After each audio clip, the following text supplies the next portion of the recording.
Le vice-premier ministre de l'Intérieur et de la Sécurité a foulé ce lundi le sol de Salamabila dans le territoire de Kabambaré. Nous sommes dans la province du Maniema. Le patron de la territoriale est dans sa circonscription électorale pour une double mission, notamment celle de s'enrôler, également se pencher sur la situation sécuritaire dans cette partie du pays. Mais bien avant son départ, le patron de l'Intérieur Sécurité a présidé une réunion avec les députés provinciaux et membres de la majorité présidentielle dans le Nord Kivu, rencontre placée autour de la situation sécuritaire, la problématique du réseau routier et la faillite des institutions des microfinances dans le Nord Kivu.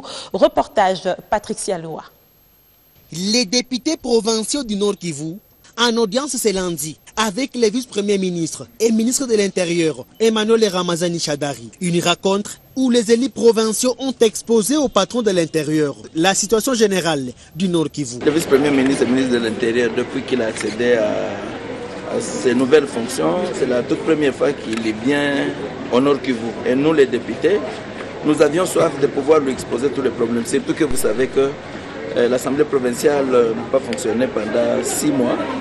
Et donc, pendant tout ce temps, de problèmes se sont accumulés et des problèmes auxquels il fallait trouver des solutions. Entre autres problèmes, nous avons parlé de l'insécurité au Nord Kivu. Nous avons parlé de problèmes du réseau routier en province du Nord Kivu. Nous avons parlé de la situation des chefs coutumiers. Nous avons parlé donc brièvement de beaucoup d'autres, notamment de mouvements de population.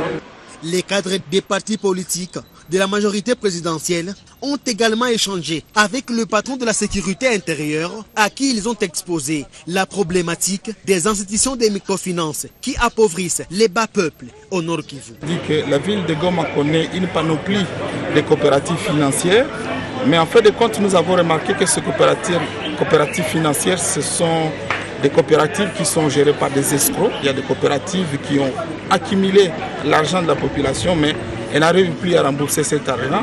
Nous avons demandé à ce que le gouvernement central puisse s'occuper de cette question parce que ça appauvrit davantage la population. Il a accédé favorablement à ça et c'est avec satisfaction qu'il a dit que c'est un point qu'il pourra proposer au prochain conseil pour que les ministères concernés puissent s'occuper de ça. Après ces échanges, le vice-premier ministre et ministre de l'Intérieur s'est envolé pour le Maniema.